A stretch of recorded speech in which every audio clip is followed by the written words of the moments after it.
guilty of doing foolish things with your smartphone, like texting or talking while driving. The CDC says every day in the United States, more than 9 people die and more than 1,000 are injured in distracted driving crashes. One Central Ohio man has made it his mission to change those stats. Let's see how long 5 seconds really truly is. John Gordon lives to remind you when you're driving. 1, 2, 3, 4, 5. A lot can happen in the time you take your eyes off the road to make a call or send a text. Your mind is completely focused on that phone. And not where it should be when you're operating that heavy, moving machine. Gordon recently delivered that message to hundreds of school bus drivers and aides from the North Central Ohio Educational Service Center. They took a break from their mobile office to sit in on his safety seminar with good reason. The drivers are carrying one of our most precious cargoes, which is the kids, the boys and the girls going to school. And Gordon was there to tell them any distracted driving can lead to a disaster. He knows. He lost someone special. And here's my son. It's that personal component that really gets people. It is. Gordon believes a distracted driver hit Rusty, who left behind a wife and 2 children. The driver of the other truck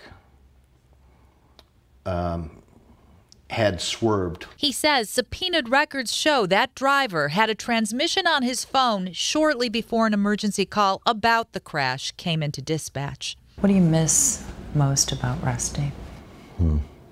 Being able to talk to him. Yeah. He's my buddy.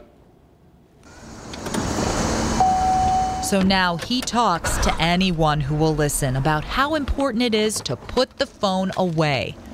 Since 2011, he has visited some 60 schools in Ohio. He shares stats and video to drive home what can happen when texting or talking get in the way of wheel time. Commit to being a safe, distracted-free driver. Lois Bowdry heard Gordon loud and clear. Look where she keeps her phone, out of reach, behind her. She wishes everyone she shares the road with would do the same. I hope they understand how important it is to keep their phones in their pockets. Gordon says if it saves one life, it will help ease the pain he still feels with Rusty's loss. I think he'd be proud for not letting his life not mean anything. As you heard, Gordon says he believes his son died because of texting or talking and driving.